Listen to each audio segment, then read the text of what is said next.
Good afternoon, children. So, in the previous class, we learned the objects around us. And we discussed about objects and materials and what about the objects and materials around us and they are made up of what. And we studied that an object could be made of a single material और of different materials. Okay? इतना पढ़ा था हमने कि एक object को हम बहुत सारे मटेरियल से भी बना सकते हैं और एक मटेरियल से भी हम लोग उसको बना सकते हैं. And today in this class we will learn properties of materials. देखो बोर्ड पे आप देख रहे हो. So the properties of material, that means based on these properties we are going to sort out the materials. Okay, materials को हम लोग कैसे sort out कर सकते हैं based on hardness, whether it is hard or soft, based on the appearance, shiny है या dull है, solubility, if it is soluble or insoluble. I will tell you what this is. Okay, solubility.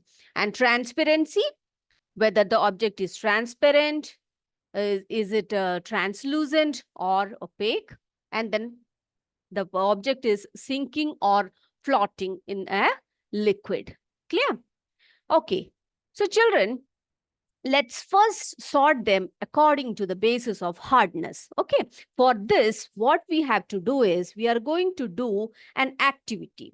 हम एक activity करने वाले हैं जिसमें कि हम ऑब्जेक्ट्स को उनके हार्डनेस के जो प्रॉपर्टी है उसके हिसाब से हम उसको क्या करेंगे, उसको हम ग्रुप करेंगे.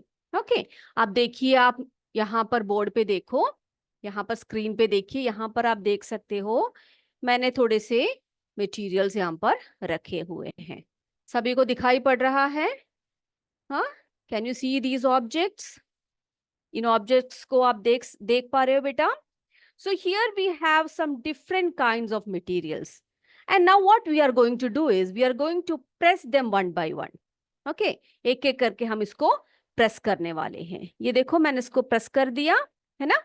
कंप्रेशन हो रहा है, यानी कि इसको कंप्रेस कर पा रहे हैं हम लोग, कर पा रहे हो. हम अपने हैंड से इसको क्या करेंगे, एक एक को हम लोग इसको प्रेस करेंगे. तो इसको हमने प्रेस किया तो ये कंप्रेस हो रहा है ना. अब देखो, it's a piece of sponge. हाँ, इसको हमने कंप्रेस किया. देखा सबने, देख रहे हो अभी सभी कंप्रेस किया. ये रबर है, इसको भी हम लोग कंप्रेस कर पा रहे हैं. It's a piece of wood, it is hard to compress, है ना. इसको हम लोग दबाने में थोड़ी सी हमें दिक्कत हो रही है, ऐसे कंप्रेस नहीं हो रहा है. And this is a pen, it is also hard to compress. So children, here we can sort out the things hard substances and soft substances. ठीक है, ये देखो, ये हार्ड सब्सटेंसेस, सॉरी ये सॉफ्ट सब्सटेंसेस है, ये हार्ड सब्सटेंसेस है. हमने इसको कैसे पता लगाया, हमने इनको प्रेस करके देखा है ना. प्रेस करके देखा तो ये हमें पता लगे कि ये थोड़े से हार्ड हैं और ये थोड़े से सॉफ्ट हैं. तो हमसे अगर पूछे कि how can you distinguish between or how can you differentiate between the hard and the soft objects, उनको हम लोग कैसे पता लगा सकते हैं. हार्ड एंड सॉफ्ट हम लोग कैसे लिखेंगे उसको कि हार्ड है या सॉफ्ट है करके कैसे लिखेंगे. ये देखो, हम इसका डेफिनेशन यहाँ पर लिखेंगे. तो पहले हम लोग हार्डनेस के बेस पर एक ऑब्जेक्ट हार्ड है या सॉफ्ट है करके बताएंगे. तो हम हार्डनेस या हार्ड मटेरियल्स कौन से होते हैं, हम कैसे लिख सकते हैं उसको. हार्ड मटेरियल्स क्या होते हैं, क्या होते हैं बेटा? The materials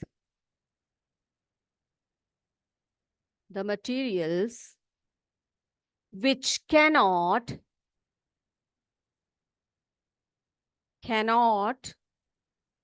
be compressed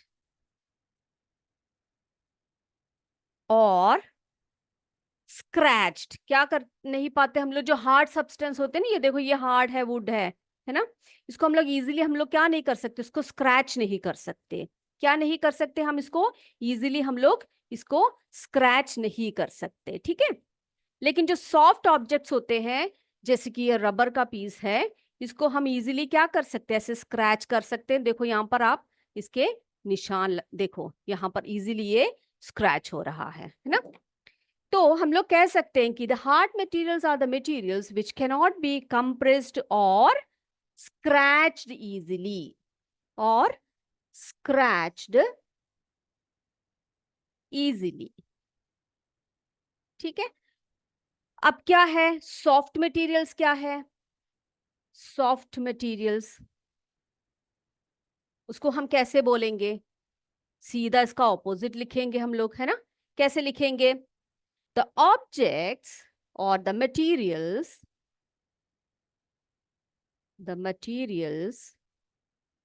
which can be compressed and scratched easily, उसी को हम क्या बोलेंगे, उनको हम सॉफ्ट मटेरियल्स बोलेंगे। तो हार्ड मटेरियल्स क्या है बेटा, the materials which cannot be compressed और scratched easily are known to be hard. ठीक है। और सॉफ्ट मटेरियल्स क्या है, the materials which can be compressed and scratched easily, sorry यहां पर, एंड नॉट स्क्रैच्ड इजिली। ठीक है, स्क्रैच्ड इजिली, उनको हम क्या कहते हैं, जल्दी से जो स्क्रैच नहीं कर सकते, और जो यहाँ पर थोड़ी सी गलती हो गई है बेटा, हार्ड मटेरियल्स क्या होते हैं, नॉट स्क्रैच्ड इजीली, और यहाँ पर जल्दी से हम लोग उसको स्क्रैच कर सकते हैं। तो ये है इसका डिफरेंस, जो कंप्रेस नहीं कर पाते, जो इजीली स्क्रैच नहीं कर पाते, वो हार्ड मटेरियल्स है। सॉफ्ट मटेरियल्स को हम लोग कंप्रेस कर पाते हैं, है ना। ये देखो, ये जैसे स्पंज है, इसको हमने कंप्रेस कर दिया इजीली, और इसको हम लोग जल्दी से खराब भी कर सकते हैं, स्क्रैच भी कर सकते हैं। तो उसी को हम क्या कहते हैं, soft materials. So we can distinguish और we can group the materials on the basis of hardness, that is whether the object is hard or soft. Clear? अब दूसरी प्रॉपर्टी देख लेते हैं क्या है। अगली प्रॉपर्टी हम क्या पढ़ेंगे, अगला हम पढ़ेंगे लस्टर के बारे में। किसके बारे में, लस्टर या shine, whether the object is shiny or it is dull। तो अगली प्रॉपर्टी है हमारा लस्टर, जिसे हम शाइन भी कहते हैं, शाइन। तो उसके लिए हम लोग क्या करेंगे, उसके लिए भी एक एक्सपेरिमेंट है हमारे पास, वो भी एक एक्टिविटी है हमारे पास, वो हम कर लेते हैं, लस्टर और shine. Okay, for this children again we are going to take some materials. Okay, थोड़े से मटेरियल्स हम लोग यहाँ पर ले लेते हैं। ले लिया हमने,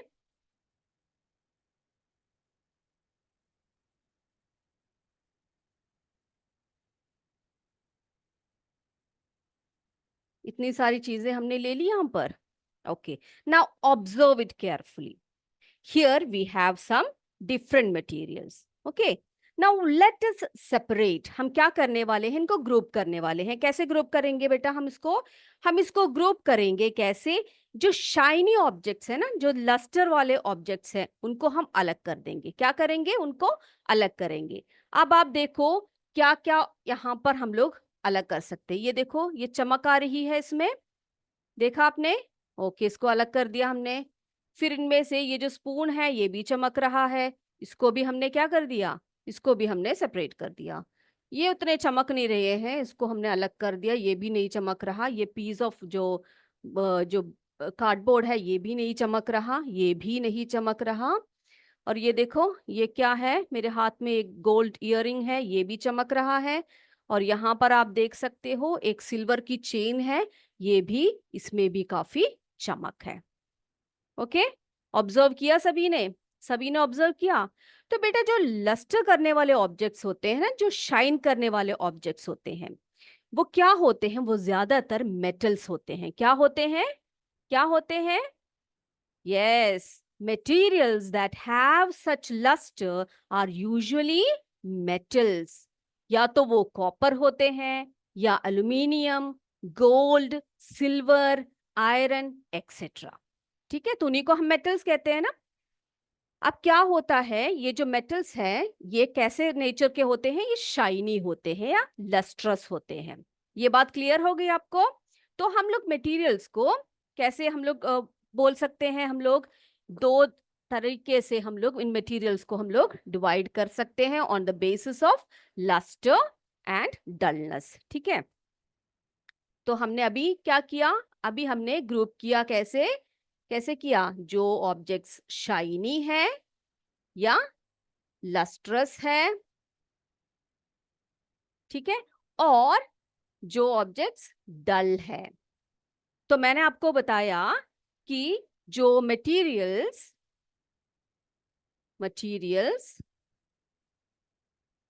that have luster are usually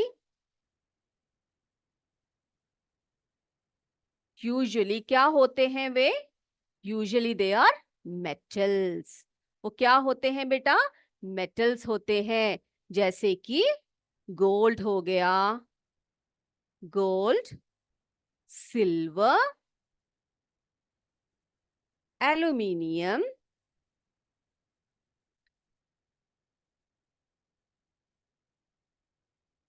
iron etcetera. अब क्या होता है कुछ समय बाद, अब आप देखो कि आपके घर में एक नया प्लेट लेकर आए हैं, या फिर एक नया बर्तन, एल्यूमिनियम का कोई बर्तन लेकर आए हैं, कुछ भी लेकर आए हो, तो कुछ समय बाद क्या हो जाता है? वो डल हो जाता है ना। तो ये डलनेस क्यों आ जाती है इन मेटल्स में? क्यों आ जाता है डलनेस? उसका एक रीजन है कि आप कुछ समय बाद आपके घर में, अगर आपकी मम्मा के पास कान के इयररिंग्स हो या गोल्ड की चेन हो, कुछ भी हो, वो कुछ समय बाद क्या हो जाता है बेटा? वो कुछ समय बाद डल हो जाता है। क्या हो जाता है? डलनेस आ जाती है उसमें। ठीक है, तो ये मेटल्स जो हैं ये कुछ समय बाद डल हो जाते हैं। डल होने का कारण क्या है? Because of the action of because of the action of air and moisture. ठीक है, एयर और मॉइस्चर के कारण, या उनमें हम बोलते हैं ना नमी आ जाने की वजह से, या हवा के जो एक्शन के कारण क्या हो जाता है? ये मेटल्स जो है उनका शाइननेस लॉस कर लेते हैं और कुछ समय बाद ये डल हो जाते हैं। तो ये बात क्लियर हो गई सबको? Properties of material on the basis of lustrous lustre and dullness. ठीक है, तो ये जो है मेटल्स को या मटेरियल्स को हम लोग दो तरीके से भी कर सकते हैं उसको कैटेगराइज। कैसे? जो शाइनी मटेरियल है और जो डल मटेरियल्स है। और shiny materials, most of the shiny materials they are metals like gold, silver, aluminium, iron etcetera. Okay, अब हम बात करेंगे किसके बेस पर? The materials which are soluble and insoluble। किसके बारे में बात करेंगे हम लोग? कौन से प्रॉपर्टी की बात करेंगे हम लोग? soluble and insoluble materials।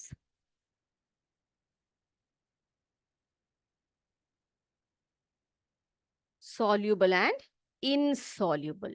soluble वो होते हैं जो घुलते हैं, ठीक है, किसी भी लिक्विड में घुलते हैं, और insoluble वो होते हैं जो घुलते नहीं हैं। तो इसके लिए भी हमारे पास एक एक्टिविटी है, वो करें हम लोग? करके देखें जरा।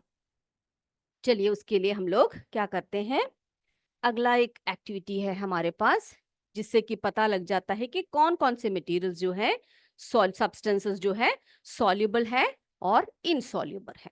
For this activity we need 3 glasses. हमें 3 ग्लासेस चाहिए इसके लिए। Here we have 3 glasses, and now what we are going to do is we are going to pour some water। इनमें सब में हमने क्या किया, थोड़े थोड़े पानी हमने डाल दिया। ठीक से ऑब्जर्व करना इसको, ठीक है? ओके, हमने पानी डाल दिया इनमें। ओके ओके, पानी डाल दिया। Now what we are going to do is we are going to add some, क्या करेंगे हम लोग इसमें थोड़े थोड़े कुछ चीजें डालेंगे। क्या डालेंगे? At first let us add a spoonful of salt. इसमें डाल दें? डाल दिया? ओके अब इसको हमने क्या किया, we are going to stir it properly. इसको स्टर कर दिया बच्चों? Okay next, in this glass we are going to add some sugar. ये शुगर है मेरे हाथ में, ये भी मैंने इसमें डाल दिया। शुगर को डाल दिया, घोल दिया मैंने अच्छे से। Okay yes, now in this third glass tumbler I'm going to add some sand। थोड़े से सैंड मैंने लिए हैं और इसको मैंने ऐड कर दिया। अच्छे से घोल दो इसको, इन सभी को घोल दीजिए आप अच्छे से। आप घर में बनाते हो ना, लेमनेड सब बनाते हो, जूस बनाते हो, तो क्या करते हो, उसमें जो भी जूस होता है वो डालते हो, उसमें शुगर मिलाते हो और इसको अच्छे से स्टर कर दिया। और keep it this for some time. उसके बाद हम लोग इसका ऑब्जर्वेशन करेंगे बेटा। ओके अब अगर हम इसको ऑब्जर्व करें तो आप देखोगे जिसमें हमने नमक डाला है वो जो है वो अच्छी तरह से घुल गया है ना? वो अच्छी तरह से पानी में घुल चुका है। अब जो दूसरा बॉटल है जिसमें हमने शुगर डाला है वो भी इसमें घुल रहा है ना? यस, सॉल्युबिलिटी है इसमें, तो ये घुल रहा है। अब ये देखो जरा, इसमें कोई डिफरेंस आया आपके? हाँ, ये जो सैंड जिसमें हमने डाला, हमने बहुत देर तक इसको हिलाया भी है, तब भी क्या नहीं हुआ, ये वाटर में सॉल्युबल नहीं है। तो इससे क्या इन्फ्रेंस निकलता है बच्चों? इससे क्या इन्फ्रेंस निकलता है कि कुछ सब्सटेंसेस जो है वो सॉल्युबल होते हैं और कुछ सब्सटेंसेस इनसॉल्युबल होते हैं, है ना? कुछ सब्सटेंसेस सॉल्युबल होते हैं, कुछ सब्सटेंसेस इनसॉल्युबल होते हैं।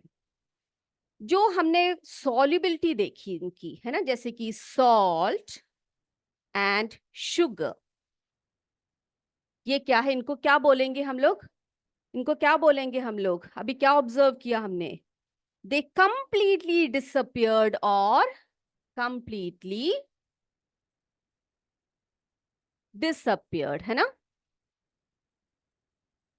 दे कंप्लीटली डिसअपियर्ड, ये कंप्लीटली डिसअपियर हो गए पानी में। लेकिन जो सैंड है वो क्या नहीं हुआ, वो क्या नहीं हुआ, वो क्या नहीं हुआ, डिसअपियर नहीं हुआ। तो इसका अर्थ क्या हुआ? इसका अर्थ है कि वो पानी में insoluble है। That means the sand is insoluble in water, salt and sugar they are soluble in water। तो हम लोग क्या कर सकते हैं, इसके बेस पर भी हम लोग चीजों को क्या कर सकते हैं कि मटेरियल्स को हम लोग या सब्सटेंसेस को हम लोग क्या कर सकते हैं, कौन से बेस पर इनको कैटेगराइज कर सकते हैं? The substances which are soluble and the substances which are insoluble। ठीक है, तो ये बात क्लियर होगी, एग्जाम्पल्स भी क्लियर हो गए आपको। तो हमने आज 3 प्रॉपर्टीज पढ़े।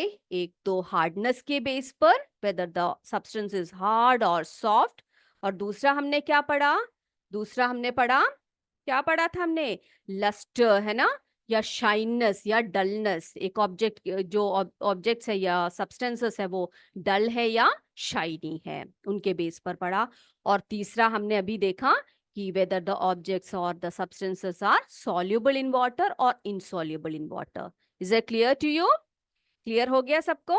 चलिए, अभी हमारा समय, जैसे मैंने आपको पहले बताया था, मैंने आपको बताया कि एक एमसीक्यू मैं आपको लूंगी और छोटा सा टेस्ट है, आप क्या कर दीजिए, सभी अपने नोटबुक पर लिखना शुरू कर दीजिए। आपके पास 3 ऑप्शंस होंगे और आपने जल्दी जल्दी से क्या करना है, इनके आंसर्स अपने नोटबुक पे लिखना है। Okay children, can you see the screen? आप स्क्रीन देख रहे हो यहाँ पर। This is the first question for you. क्या है हमारा प्रश्न? हमारा प्रश्न है, iron is an example of dash. इसको हम लोग आयरन भी बोल सकते हैं, आयरन भी बोलते हैं, ठीक है। Iron is an example of dash, mineral, carbohydrates, vitamins और प्रोटीन्स। क्विकली आंसर लिखिए, चारों ऑप्शंस आपके स्क्रीन पर हैं। बस आपने क्या करना है, जल्दी से इसके आंसर्स को लिखना है। Iron is an example of mineral, carbohydrate, vitamins और प्रोटीन्स। ओके, अगला प्रश्न, second one, which of the following give energy? इनमें से कौन से जो न्यूट्रिएंट्स है वो हमें ज्यादा एनर्जी देते हैं? फैट्स, विटामिन्स, रफेज और प्रोटीन्स।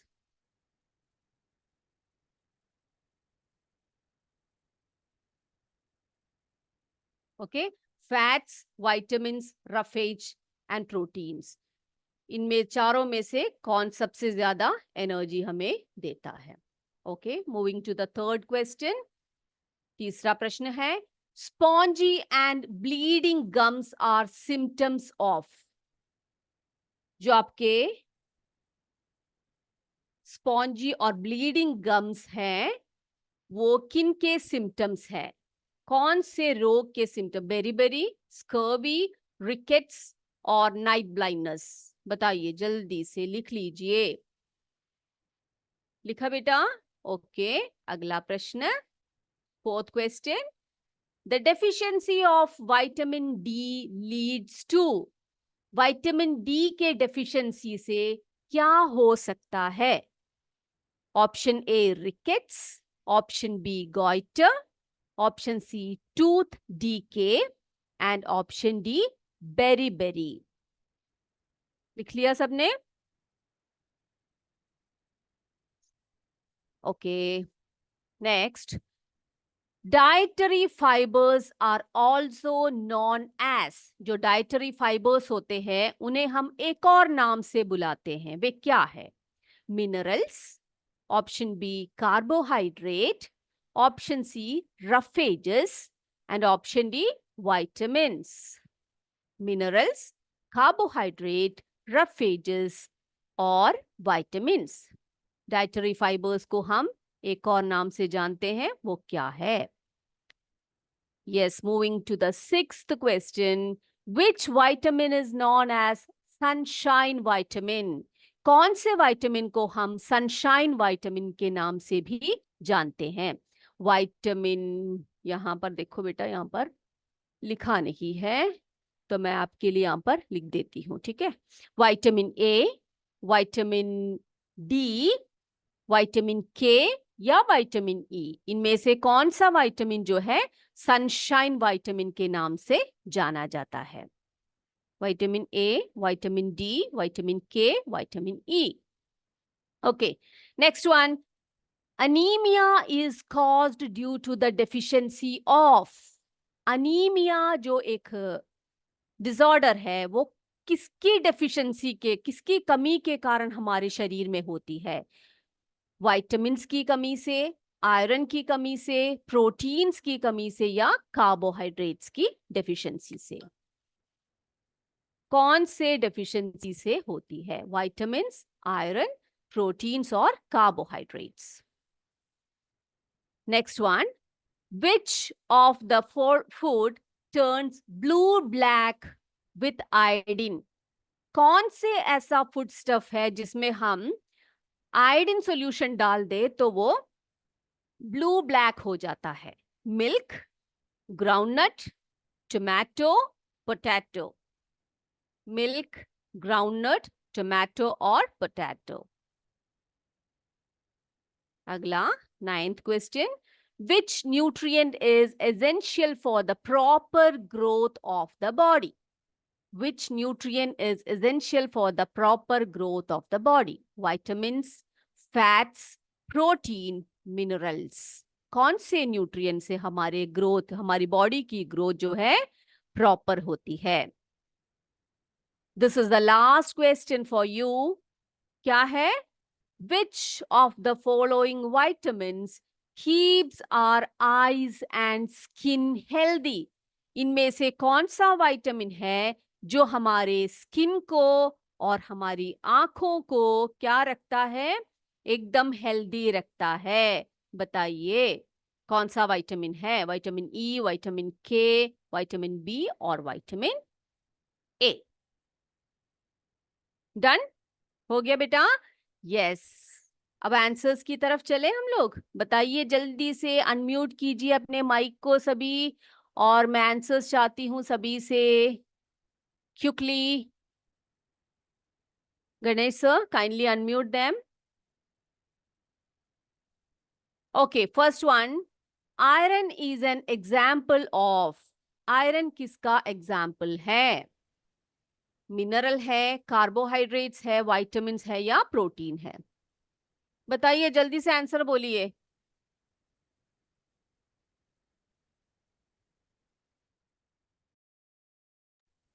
यस, बताइए जल्दी से, आयरन किसका एग्जाम्पल है?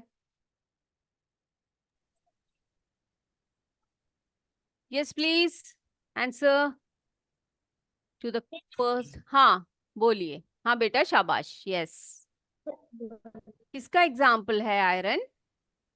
मिनरल है। हाँ, किसका है? मिनरल है, कार्बोहाइड्रेट्स है, विटामिन्स है या प्रोटीन्स है? हाँ, मिनरल्स है ना? क्या है? किसका है? मिनरल है। मिनरल का एक एग्जाम्पल है। अगला question, which of the following give energy? इनमें से कौन सा न्यूट्रिएंट हमें एनर्जी देता है? फैट्स। जोर से बोलिए, ठीक है? जोर से बोलेंगे तभी मुझे सुनाई देगा, नहीं तो मुझे सुनाई नहीं देगा। फैट्स है। हम लोग कार्बोहाइड्रेट्स भी बोलते हैं, फैट्स भी बोलते हैं। Spongy and bleeding gums are the symptoms of. जो, हाँ, किसका किसका सिम्टम है ब्लीडिंग गम्स जो होते हैं? किसके सिम्टम्स होते हैं? बताइए।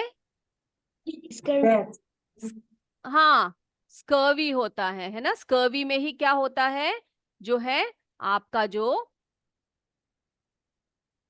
स्कर्वी में क्या होता है, जो आपके ब्लीडिंग गम्स होते हैं। Deficiency of vitamin D leads to.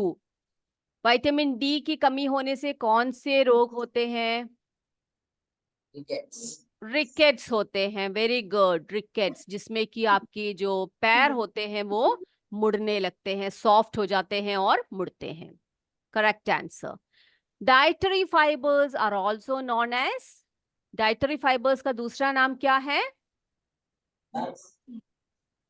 बेटा मुझे क्लियर नहीं हो रहा, आप अच्छे से बोलिए ना। Dietary fibres are also known as carbohydrate. Roughages. Very good, very good, good answer. Yes, अगला है, which vitamin is known as sunshine vitamin? कौन से विटामिन को हम सनशाइन विटामिन भी बोलते हैं? विटामिन के। ये बताया था मैंने आपको कि विटामिन के है, जो है सनशाइन विटामिन। विटामिन डी होता है बेटा, ठीक है? विटामिन डी को हम लोग क्या बोलते हैं? Sunshine vitamin. हमें सूर्य के प्रकाश से मिलता है। Anaemia is caused due to the deficiency of. कौन सी कमी के कारण अनीमिया होता है? आयरन की कमी से। गुड, आयरन की कमी से, डेफिशिएंसी, इसकी डेफिशिएंसी से हमें अनीमिया यानी कि खून की कमी होती है। अब बताइए कौन से फूड जो है वो ब्लू ब्लैक हो जाता है आयोडीन की प्रेजेंस में? पोटैटो। पोटैटो। वेरी गुड, हमने किया था ना उस दिन, जो है एक्सपेरिमेंट करके देखा था हमने। तो हमने देखा था कि आयोडीन के डालने पर क्या हो जाता है, वो है ब्लू ब्लैक कलर हो जाता है। अगला है ninth one, which nutrient is essential for the growth of the body? हमारे बॉडी में ग्रोथ होने के लिए सबसे ज्यादा किसकी आवश्यकता होती है? बताइए, मैंने बताया था आपको पिछली क्लास में कि आपको क्या ज्यादा खाना चाहिए बच्चों को। प्रोटीन। प्रोटीन, वेरी गुड, बहुत अच्छे, प्रोटीन खाना चाहिए ना ज्यादा। यस, अब देखो, which of the following vitamins keep our eyes and skin healthy? हाँ, विटामिन ए, ये हमारे किसको हेल्दी रखता है? स्किन और आईज को हेल्दी रखता है। तो ये बेटा आप सभी क्या कीजिए, अपने पेपर को अपने टीचर्स के पास दे दीजिए, वे आपको मार्क्स दे देंगे। ठीक है, फिर अगली बार हम लोग फिर मिलेंगे अगले सेशन में, हम और बातें करेंगे इस चैप्टर के बारे में। तब तक के लिए जय हिंद, जय विद्या शक्ति। धन्यवाद बच्चों।